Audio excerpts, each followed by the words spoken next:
ദൈവനാമത്തിന് മഹത്വം ഉണ്ടാകട്ടെ. നമ്മളോട് പലരും ഇങ്ങനെ ചോദിക്കാറുണ്ട്, നിങ്ങൾ രക്ഷിക്കപ്പെട്ട വ്യക്തിയാണോ എന്ന് ചോദിക്കാറുണ്ട്. അങ്ങനെയെങ്കിൽ നമ്മൾ രക്ഷിക്കപ്പെട്ട ദിവസം ഏതാണ്? ഏത് ദിവസമാണ് നമ്മൾ രക്ഷിക്കപ്പെട്ടത്? ഇനി യേശുക്രിസ്തു വാനമേഘങ്ങളിൽ വരുന്ന സമയത്താണോ നമ്മൾ രക്ഷിക്കപ്പെടുന്നത്? അതോ ന്യായവിധിയുടെ സമയത്താണോ നമ്മൾ രക്ഷിക്കപ്പെടുന്നത്? അതോ നമ്മൾ ഈ ഭൂമിയിലായിരിക്കുന്ന സമയത്താണോ നമ്മൾ രക്ഷിക്കപ്പെടുന്നത്? ദ ഡേ ഓഫ് സാൽവേഷൻ എന്ന് പറയുന്ന ഒരു വിഷയമാണ് നമ്മൾ ഇന്ന് ചർച്ച ചെയ്യുവാനായിട്ട് ആഗ്രഹിക്കുന്നത്. ഇതിനെക്കുറിച്ച് മനസ്സിലാക്കുവാൻ നമ്മൾ രണ്ട് വചനഭാഗങ്ങളിലൂടെ കടന്നു പോകേണ്ടിയിരിക്കുന്നു. ഒന്ന് ലൂക്കോസിന്റെ സുവിശേഷം 4-ാം അധ്യായം അതിന്റെ 16 മുതൽ 21 വരെയുള്ള വചനങ്ങളും, അതുപോലെ തന്നെ യെശയ്യായുടെ പുസ്തകം 61-ാം അധ്യായം അതിന്റെ 1-2 തിരുവചനങ്ങളിലൂടെ കടന്നു പോകുമ്പോൾ ദൈവത്തിന്റെ ആത്മാവ് നമ്മോട് പറഞ്ഞു തരും ഏത് ദിവസമാണ് നമ്മുടെ രക്ഷയുടെ ദിവസം എന്നുള്ള ഈ കാര്യം. നമുക്ക് വചനഭാഗത്തിലൂടെ ഒന്ന് കടന്നു പോകാം. ലൂക്കോസിന്റെ സുവിശേഷം 4-ാം അധ്യായം അതിന്റെ 16-ാം തിരുവചനം. യേശു താൻ വളർന്ന സ്ഥലമായ നസ്രത്തിൽ വന്നു. പതിവ് പോലെ ഒരു സാബത്തിൽ അവൻ സിനഗോഗിൽ പ്രവേശിച്ച് വായിക്കുവാനായി തുടങ്ങി. അവന് യെശയ്യാ പ്രവാചകന്റെ പുസ്തകം നൽകപ്പെട്ടു. നമുക്കറിയാം, യേശുക്രിസ്തു ജനിച്ചത് യഹൂദിയയിലെ ബെത്ലഹേമിലാണ്.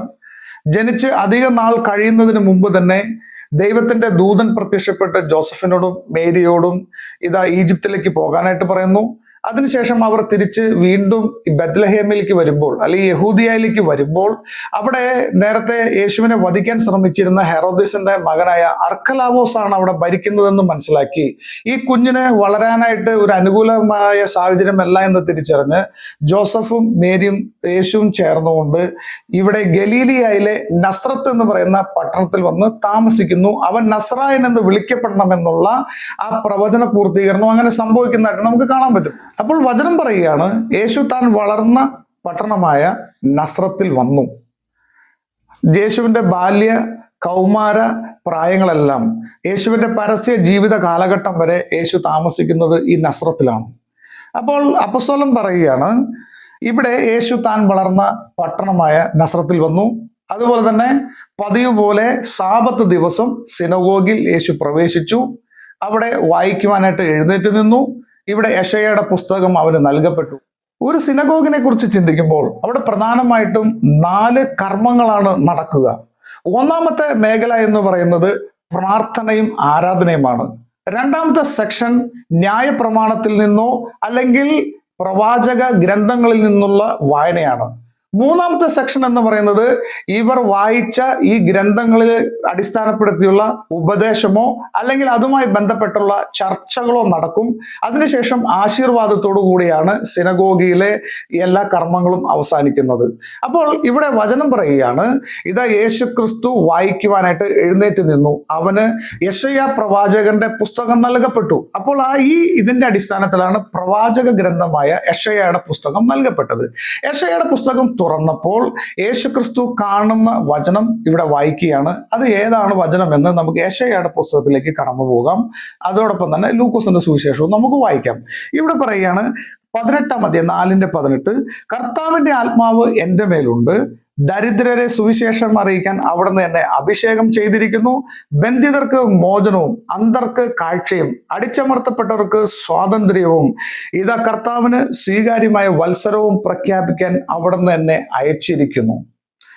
നമ്മൾ ഇതേ വചനം യെശയ്യായുടെ പുസ്തകത്തിൽ പരിശോധിക്കുമ്പോൾ 61-ാം അധ്യായം അതിന്റെ 1-2 തിരുവചനങ്ങളിലൂടെ കടന്നു പോകണം.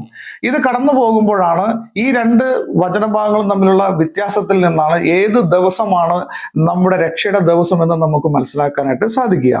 ഇവിടെ വീണ്ടും യെശയ്യായുടെ പുസ്തകം 61-ാം അധ്യായം അതിന്റെ 1-2 തിരുവചനങ്ങൾ വായിക്കുമ്പോൾ, ദൈവമായ കർത്താവിന്റെ ആത്മാവ് എൻ്റെ മേലുണ്ട്, പീഡിതരെ സദ്വാർത്ത അറിയിക്കുന്നതിന് അവിടുന്ന് എന്നെ അഭിഷേകം ചെയ്തിരിക്കുന്നു.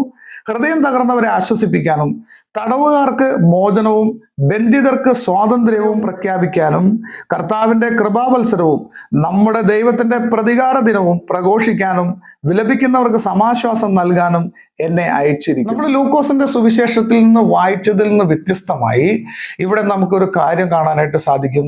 യെശയ്യാ പ്രവാചകന്റെ പുസ്തകത്തിൽ ഏകദേശം 7 കാര്യങ്ങളുണ്ട്. എന്നാൽ ഈ 7 കാര്യങ്ങളിൽ ലൂക്കോസിന്റെ സുവിശേഷത്തിൽ വന്നപ്പോൾ യേശു 5 കാര്യങ്ങളെ വായിക്കുന്നുള്ളൂ. 2 കാര്യങ്ങൾ അവിടെ വിട്ടുപോയിരിക്കുന്നതായിട്ട് കാണാൻ പറ്റും. അവിടെ വിട്ടുപോയിരിക്കുന്ന വിഷയങ്ങൾ ഇതാണ്: നമ്മുടെ ദൈവത്തിന്റെ പ്രതികാരത്തിന്റെ ദിനം പ്രഘോഷിക്കാനും വിലപിക്കുന്നവർക്ക് സമാശ്വാസം നൽകാനും എന്നെ അയക്കപ്പെട്ടിരിക്കുന്നു എന്നൊരു വിഷയം ഇവിടെ യേശു വായിക്കുന്നില്ല. ബാക്കിയുള്ള എല്ലാ വിഷയങ്ങളും വായിച്ചു. കർത്താവിന്റെ സ്വീകാര്യമായ വത്സരം വരെ യേശു വായിച്ചു. ഇതിൽ നിന്ന് നമുക്ക് 2-3 കാര്യങ്ങൾ മനസ്സിലാക്കാനുണ്ട്. എന്തുകൊണ്ട് യേശു ഈ പുസ്തകം സ്വീകാര്യമായ വത്സരം വരെ മതി എന്ന് വായിച്ചു നിർത്തിക്കൊണ്ട് അത് അടച്ച് ശുശ്രൂഷകനെ ഏൽപ്പിച്ചതിന്റെ കാരണം എന്താണ്? ഈ സമയം യേശു പ്രഖ്യാപിച്ചു കഴിഞ്ഞു. കർത്താവിന്റെ സ്വീകാര്യമായ വത്സരം യേശു പ്രഖ്യാപിച്ചു കഴിഞ്ഞു. ആ വത്സരം ഇപ്പോൾ മുതൽ സ്റ്റാർട്ട് ആവുകയാണ് എന്നാണ് അതിന്റെ അർത്ഥം. അങ്ങനെയെങ്കിൽ ഈ പ്രവചന ഗ്രന്ഥത്തിന്റെ ഈ പറയുന്ന പ്രവചന ഗ്രന്ഥത്തിൽ എന്തുകൊണ്ടാണ് യേശു ഇടപെടുന്നത്? അതിന് ഒരേ ഒരു അർത്ഥമേ ഉള്ളൂ. യെശയ്യായ്ക്ക് ഈ പ്രവചനം കൊടുത്ത ആ ദൈവം യേശു ക്രിസ്തു തന്നെയാണ്. അതുകൊണ്ട് ആ യേശു ക്രിസ്തുവിന് അതിൽ ഇടപെടാൻ സാധിക്കും. എപ്പോൾ, ഏത് സമയത്ത് ഏതൊക്കെ പ്രവചനങ്ങൾ നിറവേറണമെന്നുള്ളത് ദൈവം നേരത്തെ മുൻകൂട്ടി നിശ്ചയിച്ചിട്ടുണ്ട്. അതും പ്രകാരം യേശു പറയാണ്, ഇപ്പോൾ രക്ഷയുടെ ദിവസമാണ്, കർത്താവിന് സ്വീകാര്യമായ വത്സരമാണ്. ആ വത്സരം യേശു ക്രിസ്തു പ്രഖ്യാപിച്ചു. പ്രതികാരത്തിന്റെ ദിനവും വിലപിക്കുന്നവർക്കുള്ള സമാശ്വാസത്തെ കുറിച്ച് യേശു ഒന്നും പറയുന്നില്ല. പുസ്തകം അടച്ച് യേശു പറഞ്ഞു, ഇവിടെ വരെ മതി, ഇനി നടക്കാൻ പോകുന്നത് കർത്താവിന്റെ സ്വീകാര്യമായ വത്സരമാണ്. ഹല്ലേലൂയ. അപ്പോൾ നമ്മൾ ചിന്തിക്കണമേ, ഇനി ഈ 2000 വർഷങ്ങൾക്ക് മുമ്പ് യേശു ക്രിസ്തു ജനിച്ചു വളർന്ന നസ്രത്തിലെ ഒരു സിനഗോഗിൽ നിന്ന് യേശു പ്രഖ്യാപിക്കുകയാണ്, ഇതാ കർത്താവിന് സ്വീകാര്യമായ വത്സരം ഇപ്പോൾ മുതൽ ആരംഭിക്കുകയാണ്. അത് തൻ്റെ അപ്പസ്തോലന്മാരിലൂടെ, അത് തൻ്റെ സഭാപിതാക്കന്മാരിലൂടെ, പൂർവ്വ കാലഘട്ടങ്ങളിൽ സഭയെ നയിച്ചവരിലൂടെ, സുവിശേഷത്തിന്റെ പ്രഖ്യാപനം നടത്തിക്കൊണ്ടിരിക്കുന്ന സുവിശേഷകരിലൂടെ ഇന്നും അത് ദൈവം പ്രഖ്യാപിച്ചുകൊണ്ടിരിക്കുകയാണ്. ദൈവം പറയുകയാണ്, ഇതാ നീ എന്നെ രക്ഷകനും നാഥനുമായി സ്വീകരിക്കുകയാണ് എങ്കിൽ നിന്റെ രക്ഷയുടെ ദിവസം ഇന്നാണ്. കാരണം പ്രതികാരത്തിന്റെ ദിനവും വിലപിക്കുന്നവർക്ക് സമാശ്വാസം നൽകുന്ന ദിവസവും ഇനിയും വന്നിട്ടില്ല. ഇപ്പോൾ നമ്മൾ ആയിരിക്കുന്ന കാലഘട്ടം എന്ന് പറഞ്ഞാൽ കർത്താവിന് സ്വീകാര്യമായ ഒരു വത്സരത്തിലാണ് നമ്മൾ ഓരോരുത്തരും ജീവിക്കുന്നത്. ദൈവം ഒരു പൊതുമാപ്പ് നൽകുന്ന സമയമാണ് എന്ന് വേണമെങ്കിലും നമുക്ക് പറയാം.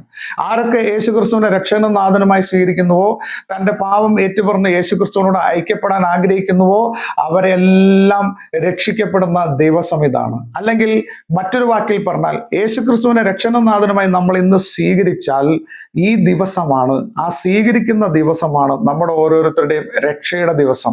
ഇത് പറയുമ്പോൾ നമ്മൾ ഒരു കാര്യം മറന്നു പോകരുത്, പ്രതികാരത്തിന്റെ ഒരു ദിനം വരാനിരിക്കുന്നു എന്നുള്ളത് നമ്മൾ മറന്നു പോകരുത്. ദൈവത്തിന് വേണ്ടി പീഡ സഹിച്ച വ്യക്തികൾക്ക് സമാശ്വാസം കൊടുക്കേണ്ട കാലഘട്ടം വരാനിരിക്കുന്നു.